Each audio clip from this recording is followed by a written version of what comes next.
जवानों में आपसे मुखातिब हूं, अल्लाह को बूढ़े की तौबा भी पसंद है।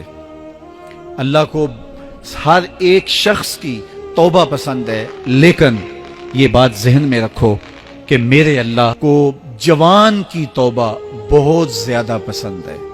मेरे और आपके आका मौला ने फरमाया आना हबीबुल्लाह, मैं अल्लाह का हबीब हूं। कितना बड़ा एजाज है जो मेरे हुजूर का है। लेकिन एक दूसरे मुकाम पे इरशाद फरमाया अशाबुत ताइबु हबीबुल्लाह, सुन लो जो जवान जवानी में तौबा करे वो भी अल्लाह का हबीब है। कितना बड़ा एजाज। मैं ये देखता हूं कि हमारी मजालिस में, बिलखुसूस आज की इस मजलिस के अंदर मुझे जो लोग दिखाई दे रहे हैं वो नौजवान हैं। तो जवानी जुनून का शोबा करार दिया गया है, शोबा तुम मिन जुनून कहा गया है। लेकिन वो जवान जिसने अपनी जवानी अल्लाह की याद में गुजारी, अल्लाह के जिक्र में गुजारी। जवानों, इबादत की लज्जत भी जवानी में है। अगरचे जवानी मस्तानी होती है, जरा इस मस्तानी जवानी को तहज्जुद के मुसल्ले पे लाके देखो, क्या मस्ती चढ़ती है सजदों के अंदर, क्या लुत्फ है कयाम के अंदर, क्या सुकून है रुकू के अंदर। इस जवानी को मालिक की चौखट पे लाओ, फिर देखना कि ये जवानी कितनी लज्जत आफरी होती है। और फिर इस जवानी के बदले में अल्लाह ताला तुम्हें क्या क्या अता फरमाता है। वराजुलुन कल्बहु मुअल्लकुम बिल मसाजिद, वो आदमी जिसका दिल मस्जिद के साथ वाबस्ता होता है।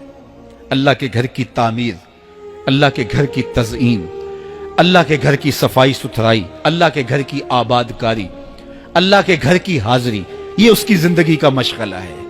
मस्जिद के साथ वाबस्ता है, उसको जुनून है अल्लाह का घर खूबसूरत हो, उसको जुनून है अल्लाह के घर में रौनक हो, उसको जुनून है कि अल्लाह के घर में सफाई सुथराई हो, पाकीज़गी हो, लोगों का आना हो और लोगों का मस्जिद से रब्त हो और मस्जिद की हिफाजत उसने अपने जुम्मे ली हुई है। मस्जिद के काम वो गुलामों की तरह करता है। सुनो सुनो, मेरे हुजूर ने फरमाया कयामत के दिन अल्लाह उसे अपने अर्श का ठंडा साया अता फरमाएगा। फरमाया कुछ लोग मस्जिदों की मेखें होती हैं, जिस तरह लकड़ी में कील ठुक जाता है वो भी मस्जिद में यूं ठुक जाते हैं, जब भी तलाश करो मस्जिद में मिलेंगे। फरमाया जब वो बीमार पड़ जाते हैं अल्लाह के फरिश्ते उनके घर में हाल पूछने जाते हैं। यारो, जवानी के अय्याम में मस्जिदों के साथ अपने आप को वाबस्ता करो, मस्जिदों की सफाई भी अपने मामूलात में शामिल करो।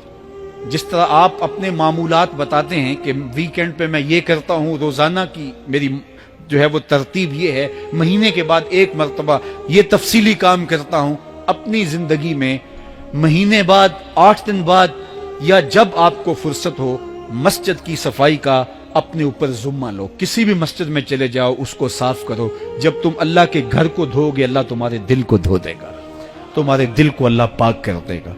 तो ये मस्जिदें काबतुल्लाह की बेटियां हैं। अल्लाह ताला ने मस्जिदों के जरिए जीनत दी है जमीन को।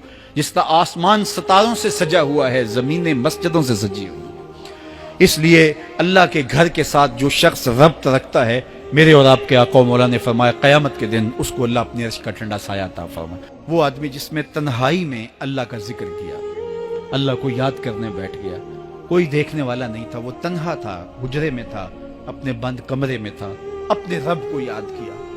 अल्लाह की याद करते करते उसकी आंखों से आंसू टपकने लगे, उसकी आंखें आंसुओं का खिराज देने लगी।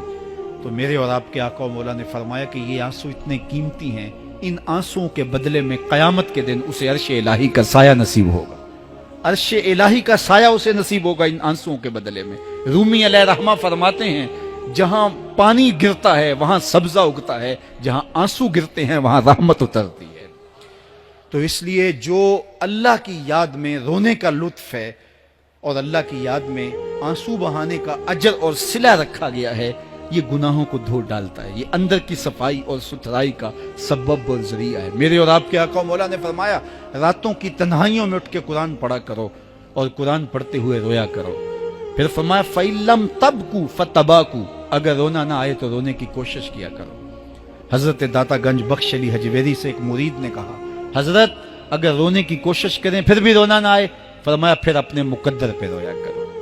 तुम इतने संग दिल हो गए हो कि तुम्हारी आंखें आंसुओं का खिराज नहीं देती। जो रोना नहीं जानता वो अल्लाह की रहमतों को اور اللہ کی کرم نوازیوں کو کیسے سمیٹ پائے گا؟ بچہ روتا ہے تو ماں دودھ دیتی ہے، جب بندہ اللہ کے حضور الہاؤ زاری کرتا ہے، عجز کرتا ہے، انکساری کرتا ہے، تو اللہ کی رحمتوں کو جوش آتا ہے، اور اللہ تعالیٰ کی رحمتیں اس پہ برستی ہیں، اور اس کے نہ صرف گناہ معاف ہوتے ہیں بلکہ اللہ تعالیٰ اس کے گناہوں کو بدل کے